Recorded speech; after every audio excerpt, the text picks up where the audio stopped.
ఇవాళ పార్లమెంటులో జరుగుతున్నటువంటి చర్చా అంశం వేరు, డిలిమిటేషన్ ఉమెన్ రిజర్వేషన్ బిల్లు. ఆ సందర్భంలో తెలివిలేని ఒక వెధవ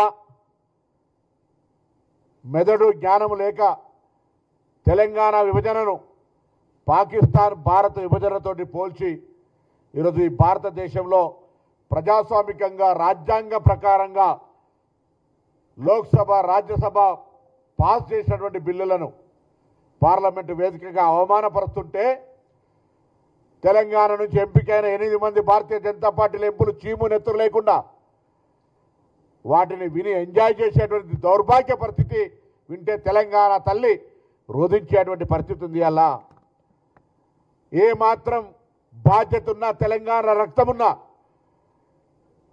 తేజస్వి గారు మాట్లాడినటువంటి మాటలు తెలంగాణ ప్రజల ఆత్మగౌరవం కాదు, అమరవీరుల ఆత్మక్షోభని కాదు, అవమానపరచడమే కాదు, ఇలా తెలంగాణ యావత్ ఉద్యమ స్ఫూర్తికి విఘాతం కలిగించే విధంగా మాట్లాడినారు. ఏ రాజ్యాంగంగా ఏర్పడలేదా? ఇంత పెద్ద దీర్ఘకాలిక ప్రజల ఆకాంక్షకు కాంగ్రెస్ పార్టీ నిర్ణయం తీసుకొని ఆనాడు భారతీయ జనతా పార్టీ కీర్తిశేషులు సుష్మా స్వరాజ్ గారు రాజ్యాంగ ప్రకారంగా పార్లమెంటులో మద్దతిస్తే ఇవాళ ఈ యొక్క ప్రధానమంత్రి నుంచి మొదలుకొంటే మొన్నవరో తెలుగుదేశం ఆంధ్ర ఎంపీ కూడా పార్లమెంటు గురించి కూడా మాట్లాడుతూ ఉండే, తెలంగాణ విభజన గురించి మాట్లాడుతూ ఉండే. ప్రతి ఒక్కరికి చురుకునైతుంది బిడ్డ, జాగ్రత్త.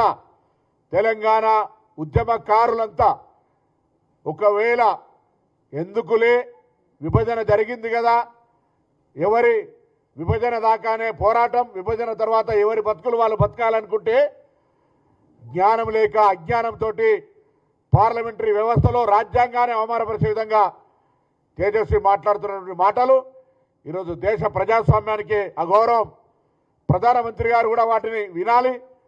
కాంగ్రెస్ పార్టీ మా నాయకుడు రాహుల్ గాంధీ గారు కూడా మెయిల్ చేశాం, అది పార్లమెంట్లో తొలగించేదాకా, ఆ పార్లమెంటు రికార్డుల నుంచి ఆ పదాలు తొలగించేదాకా డిమాండ్ చేయాలని కూడా కోరుతా ఉన్నాం. లోక్సభ స్పీకర్ స్వయంగా మా లేఖకు స్పందించి తెలంగాణ ప్రజల ఆత్మగౌరవానికి ప్రతీకగా లోక్సభ ద్వారా పాస్